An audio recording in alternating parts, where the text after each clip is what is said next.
Hello friends, कैसे हैं आप सभी लोग। स्वागत है आप सभी का तक्षशिला सर्व द नेशन पर।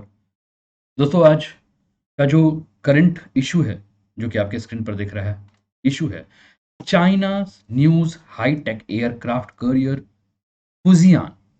चीन का नया हाईटेक विमान वाहक पोत फुजियान, जो कि आपके स्क्रीन पर आपको देखने को मिल रहा है, इसी के संबंध में न्यूज है ये कि चीन ने अपने पहले नई पीढ़ी के स्वदेशी विमान वाहक पोत, यानी कि अगर हम बात करें तो ये first new generation indigenous aircraft carrier है। और ये जो एयरक्राफ्ट कैरियर है, ये टाइप 003 ये कैरियर है। तो इसी पर हमारी जो चर्चा चलेगी। और अमेरिका के बाद अगर बात करें तो चीन के पास सबसे अधिक इस समय तक विमान वाहक पोत हो चुके हैं। तो अगर हम बात करें तो China now has the largest number of aircraft carriers after the US, और its first new generation indigenous aircraft carrier, the Type 003 Fujian. इसी के ऊपर हमारी चर्चा होगी, देखेंगे क्या है न्यूज। लेकिन इसको कवर किसने किया है दोस्तों? इसको कवर किया द हिंदू ने, और द हिंदू ने जो कवर किया वो न्यूज है एक्सप्लेन्ड कॉलम से, China's new high tech aircraft carrier Fujian and its advance catapult system. क्या है ये सारी चीज, इसके बारे में हम बात करेंगे। इसके बारे में अगर हम बात करें दोस्तों, तो सबसे पहले हमें जानना है फुजियान के बारे में। आपके स्क्रीन पर ये फुजियान नजर आ रहा होगा, ये इनलैंड फुजियान नजर आ रहा होगा, ये साउथ फुजियान, ये ईस्ट फुजियान, ये पूरा का पूरा एरिया आपको देखने को मिल रहा है।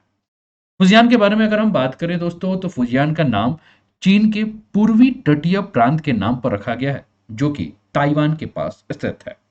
Fujian is named after the eastern coastal province of China which is located near Taiwan, है ना, ताइवान के पास का है। और फुजियान के बारे में अगर हम बात करें तो वर्तमान में चीन के द्वारा संचालित दो अन्य वाहकों में जो है ये आपका ये फुजियान जो है आपके स्क्रीन पर जो दिख रहा है ये शामिल है।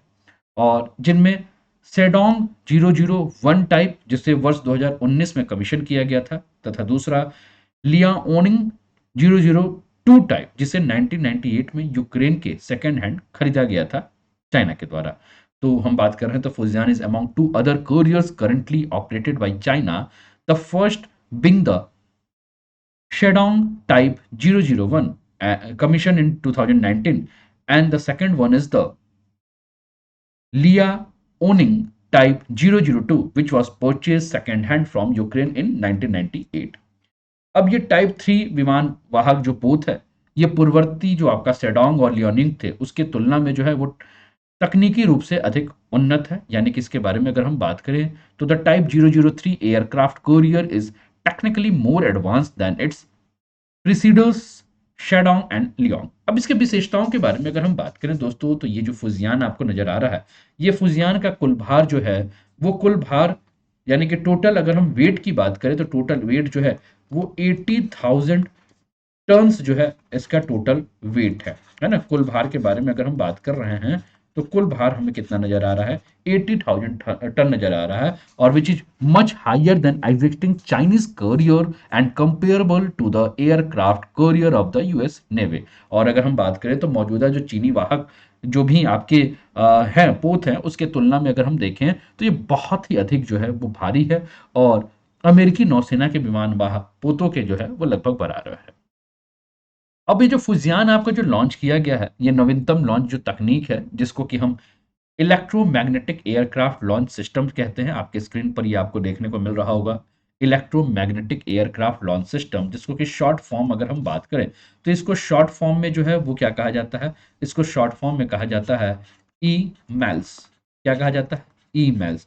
ई मेल्स का फुल फॉर्म क्या है? ई मेल्स का फुल फॉर्म है इलेक्ट्रोमैग्नेटिक एयरक्राफ्ट लॉन्च सिस्टम, ठीक है ना। और ये जो सबसे पहली बार जो डेवलप किया गया था वो यूएस नेवी के द्वारा जो है वो फर्स्ट टाइम जो है वो क्या किया गया था? डेवलप किया गया था। उम्मीद करता हूं कि आपको समझ में आ रहा होगा, एक बार कमेंट करके भी आप लोग बताते रहेंगे। तो आपकी स्क्रीन पर जो है ये दिख रहा है आपको immense electromagnet aircraft launch system, जिसमें आपको ये पावर इलेक्ट्रॉनिक्स दिख रहा होगा, ये लॉन्च इक्विपमेंट्स दिख रहा होगा, ये सिस्टम कंट्रोल और एनर्जी स्टोरेज का जो एरिया है वो देखने को मिल रहा है। और इसमें टेक ऑफ और लैंडिंग हेड टू जो है वो सीधा फ्लैट टॉप फ्लाइट डेस्क भी मौजूद है। आप देख रहे हैं ये फ्लाइट डेस्क जो है वो सीधा आपको क्या देखने को मिल रहा है कि फ्लैट टॉप फ्लाइट डेस्क है for take off and landing. इसके अलावा अगर हम बात करें दोस्तों तो ये मौजूदा जो जहाज हैं, आपके दो मौजूदा जहाज हैं, इसकी जंप स्टाइल रैंप जो है वो भी इसके ऊपर मौजूद है। और इसकी जंप जो है, इसका मतलब क्या होता है कि एक ऊपर की ओर घुमावदार रैंप होता है, ठीक है ना, जिसका उपयोग क्या होता है कि जब विमान जो इसका उपयोग अगर हम बात करें तो इसका उपयोग विमान द्वारा रनवे के रूप में किया जाता है तथा यह विमान के आवश्यक टेक ऑफ रोल से जो है वो क्या होता है, छोटा होता है। देखिए ये आपको देखने को मिल रहा है, ये ऐसे ऊपर की तरफ रहेगा, है ना, ऐसे करके क्या है ऊपर की तरफ है। और विमान जैसे ही यहाँ आ रहा है तो वो क्या होगा, ये तुरंत यहाँ से विमान ऐसे ऊपर की तरफ बढ़ेगा।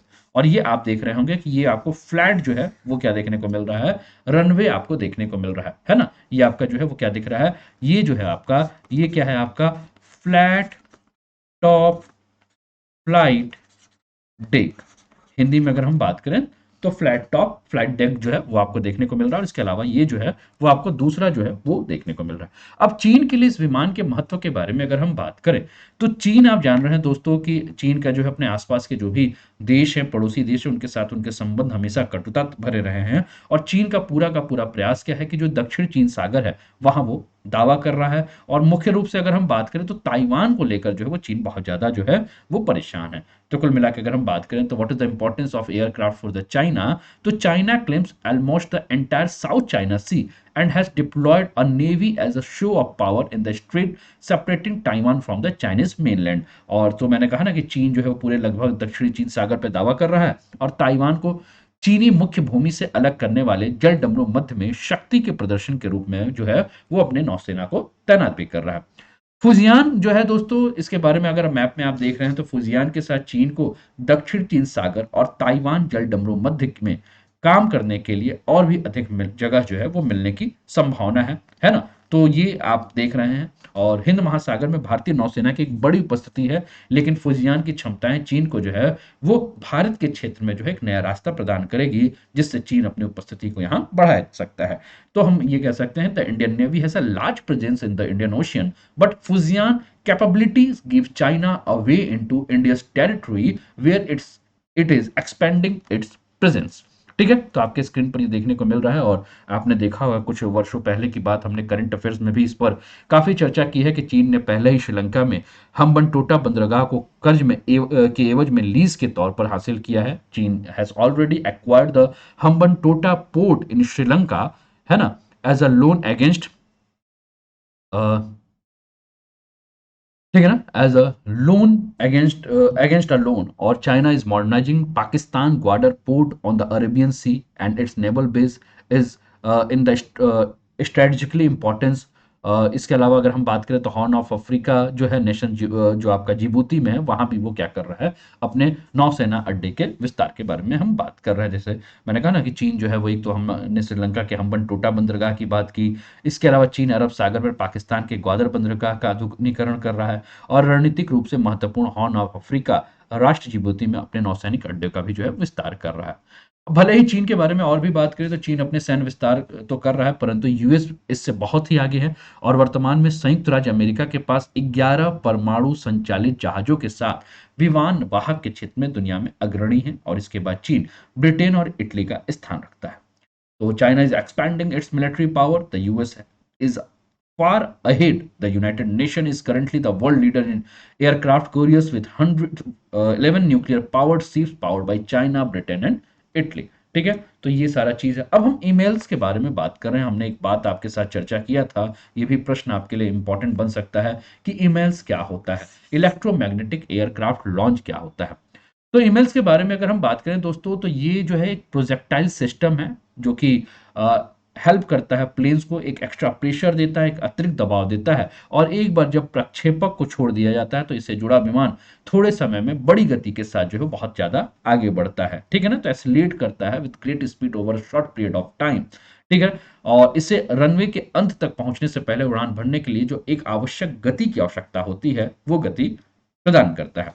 और ये जो लॉन्चर है दोस्तों, ये assisted take off but arrest recover, यानी कि इसको हम क्या कहते हैं कैटो बार कहते हैं। एक टर्म और भी आपके लिए मैं यहाँ लिख दे रहा हूँ, ये बहुत इंपॉर्टेंट टर्म है, तो इसको भी ध्यान रखिएगा कि कैटो बार क्या होता है। तो कैटो बार के बारे में अगर हम बात करें तो कैटो बार प्रणाली क्या है? कैटो बार प्रणाली जो है जिसमें प्रक्षेपक assisted take off but arrest recover या कैटो बार प्रणाली है, जिसमें एक विमान प्रक्षेपक की मदद से पूरी तरह से सपाट स्थान से उड़ान भरता है। जैसे कि आप देख रहे हो ना, ये पूरा का पूरा यहाँ अगर आप देख रहे होगे तो इसको अगर इमेज में देख रहे होगे तो ये हल्का सा आपको क्या कहा, उठा हुआ दिख रहा होगा, लेकिन मैंने इसको पहले भी अभी समझाया कि ये आपको क्या नजर आ रहा है, आपको ये सपाट नजर आ रहा है ना। तो कुल मिलाकर अगर हम देखें तो इसमें क्या है, सपाट स्थान है। इसके अलावा अगर हम बात करें तो यहाँ two types of projectile system है। एक जो आपका प्रोजेक्टाइल सिस्टम है वो है स्टीम पावर्ड, और दूसरा जो है वो आपका क्या है, इलेक्ट्रोमैग्नेटिक सिस्टम, जिसको कि हम ईमेल्स के नाम से जानते हैं। ठीक है ना, तो ये आप देख रहे हो। इसके अलावा अगर हम बात करें दोस्तों तो स्टीम, जो हमने बोला ना कि आपका एक जो सिस्टम है जिसको कि हमने क्या कहा, स्टीम पावर्ड, तो स्टीम पावर्ड के या स्टीम कैटापोल्स की तुलना में ईमेल जो है वो अधिक विश्वसनीय है, और इसमें कम रखरखाव की आवश्यकता होती है और तेजी से जो है ये रिचार्ज हो जाता है। ठीक है ना, और दूसरी बात जो है कि वो बहुत ज्यादा जगह नहीं लेता है और ऊर्जा कुशल है। Do not take up much space on the carrier and are energy efficient, require less maintenance, और EMALS are more reliable than steam catapults. ठीक है, तो ये सारी चीजें हैं। अब हम इसको भारत के संदर्भ में अगर हम बात करें, देखिए हमने इस टॉपिक को डिस्कस तो किया, लेकिन हमें अब आवश्यकता क्या है कि हमें यहाँ चीन का जो भी चीज है वो तो हम देख ही रहे हैं, लेकिन इसके अलावा अगर हम बात करें तो भारत के संदर्भ में ये किस प्रकार से हेल्पफुल रहेगा, ये हमें चर्चा बहुत जरूरी है। तो दोस्तों मैंने कहा कि 2017 में अमेरिका ने भारत को अपनी एक ईमेल्स तकनीक प्रदान की, जिसे अमेरिकी रक्षा कंपनी General Atomics Aeronautical System Inc द्वारा विकसित किया गया था। In the year 2017, the US provided India's its email technology, which was developed by the American defense company General Atomics Aeronautical System। ठीक है, और भारत ने इस प्रणाली को स्थापित करने की संभावना का पता लगाया, लेकिन नौसेना के बजट की कमी के कारण जो है भारत ने इस योजना को पीछे छोड़ दिया है। लेकिन हाल फिलहाल की अगर हम बात करें तो बेंगलुरु में राज्य की स्वामित्व वाली भारत इलेक्ट्रॉनिक्स लिमिटेड जो है वो कथित तौर पर एमएस मॉडल पर काम कर रही है, और निकट भविष्य में हम ये उम्मीद कर सकते हैं कि भारतीय युद्धपोतों पर कैटाबॉर संचालन के लिए परीक्षण किया जा सकता है। However, state-owned Bharat Electronics Limited in Bangalore is reportedly working on AML's model that could be tested for Katabor operation on Indian warship in the near future। अब भारत में विमान वाहक की स्थिति अगर हम बात करें तो आप आईएनएस विक्रमादित्य के बारे में आप जान ही रहे हैं, जो कि एक लार्जेस्ट एयरक्राफ्ट करियर है इंडियन नेवी का, और ये आपका worship converted for retired admiral जो आपका को या बाकू को जो है वो भी युद्धपोत में जो है परिवर्तित कर दिया गया है। आईएनएस विक्रमादित्य एक संशोधित क्यू श्रेणी का विमान वाहक पोत है, जिसे नवंबर 2013 में सेवा में अधिकृत किया गया था। इसके अलावा अगर हम बात करें तो एक कोणीय स्की जंप के साथ शॉर्ट टेक ऑफ, लेकिन अरेस्ट रिकवरी तंत्र पर ये जो है वो पूरा का पूरा जो है वो काम कर रहा है, आपके स्क्रीन पर दिख रहा है। इसके अलावा आईएनएस विक्रांत है जो बाहर भारत के पास, जो कि दूसरा विमान वाहक पोत है आईएनएस विक्रांत, जिसे इस साल के अंत में चालू करने की बात की जा रही है, और ये भी विमान जो है आपका कैटोबॉर्ड प्रणाली का जो है उपयोग करेगा। ठीक है ना, तो ये आपको देखने को मिला। अब इस पे बेस्ड आपके प्रीलिम्स के क्वेश्चन है, इसको आप बड़े ध्यान से देखिए। ठीक है, क्वेश्चन है, निम्नलिखित में कौन सा आईएनएस अस्त्र धारणी का सबसे छोटा वर्णन है जो हाल ही में खबरों में था? Which of the following is the best description of INS अस्त्रधारणी which was in news recently? है ना, एम्फिस युद्ध जहाज, amphibious warfare, nuclear powered submarine, torpedo launch and recovery vessel, nuclear power aircraft carrier. आपको बताना है कि क्या उत्तर है। आप अपने दिमाग में उत्तर जो है वो ढूंढ रहे होंगे, लेकिन इसका उत्तर क्या है, आइए इस पर भी हम चर्चा करें, इस पर भी हम बात करें। फटाफट अपने उत्तर को आप कमेंट में भी बताते चलिए। और हाँ, क्लासेस अगर पसंद आ रही हो और आपने अभी मित्रों के साथ शेयर नहीं किया है तो फटाफट अपने मित्रों के साथ जो है वो शेयर कर दीजिए कि वो भी इस तक्षशिला पर जुड़ जाएं, इसका लाभ उठाएं। तक्षशिला का ऐप भी आप अपने मोबाइल से डाउनलोड कर सकते हैं। आप गूगल के प्ले स्टोर पर जाइए, तक्षशिला सर्च कीजिए। अगर ये बरगद का पेड़ है तो उसको ऐप को डाउनलोड कीजिए, मोबाइल से रजिस्टर कर लीजिए, और जो भी कोर्सेस आपके चल रहे हैं ना इस समय, 500 रुपीज पर मंथ के हिसाब से कोर्सेज चल रहे हैं। ठीक है, तो इसका आप फायदा लीजिए। अधिक जानकारी के लिए आप मुझे इस नंबर पे व्हाट्सअप भी कर सकते हैं। ये 500 रुपीज पर मंथ का जो कोर्स है वो 15 महीने का जो है वो जीएस फाउंडेशन बैच है, जिसमें हम प्रीलिम्स, मेंस, और का जो GS paper 1, paper 2, paper 3, paper 4, prelims में आपका जीएस, सीसेट, उन सारे एरिया को कवर करेंगे। तो चलिए दोस्तों, आपने दिमाग में उत्तर बना लिया होगा। उत्तर जो है वो सी है, torpedo launch and recovery vessel. तो आईएनएस अस्त्रधारणी की एक स्वदेश निर्मित टॉर्पीडो लॉन्च एंड रिकवरी पोत है, जिसे 6 अक्टूबर 2015 को कमीशन किया गया था। अस्त्रधारणी का डिजाइन नौसेना विज्ञान और प्रौद्योगिकी प्रयोगशाला, सॉफ्ट शिपयार्ड तथा आईआईटी खड़गपुर का एक सहयोगात्मक प्रयास के द्वारा किया गया था, और यह अस्त्रधारणी के लिए एक उन्नत प्रतिस्थापन है जिसे 17 जुलाई 2015 को बंद कर दिया गया था। INS Astradharini is an indigenously built torpedo launch and recovery ship. It was commissioned on 6th October 2015. The design of Astradharani was a collaborative effort of Naval Science and Technology Laboratory, Ratchet Shipyard, and IIT Kharagpur. It is an improved replacement for the Astradharani, which was discontinued on July 17, 2015.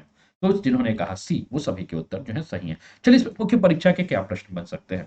मुख्य परीक्षा का जो प्रश्न है वो है, चीन का नया हाईटेक एयरक्राफ्ट करियर फुजियान के बारे में संक्षिप्त टिप्पणी करें। ठीक है, तो 200 से लेकर 250 शब्दों के बीच में इसका उत्तर लिखना है। Brief comment on China's new high tech aircraft carrier Fujian. तो इसका उत्तर आप लिखकर व्हाट्सएप में शेयर भी कर दीजिएगा, जिसके बारे में हम आज रात को 8 बजे अगर हम बात करें तो 8 बजे जो पेड बैच है मेंस एग्जाम को लेकर, आपका ये आंसर राइटिंग सेशन है करंट अफेयर्स का, उस पर हम चर्चा करेंगे। और इसके लिए आप तक्षशिला का ऐप डाउनलोड कर लेंगे तो वहां सारी जानकारी भी आपको मिल जाएगी। तो चलिए मिलते हैं फिर अगले सेशन में। तब तक अपना ध्यान रखिए, स्वस्थ रहिए, मस्त रहिए, तंदुरुस्त रहिए, हंसते खेलते मुस्कुराते हुए जीवन आनंद का आनंद लीजिए। चैनल को सब्सक्राइब करके बेल आइकन दबा दीजिए। पीडीएफ को डाउनलोड भी आप कर सकते हैं तक्षशिला के ऐप पर। वीडियो को लाइक शेयर और सब्सक्राइब कर दीजिए। ठीक है, ओके, टाटा, बाय बाय।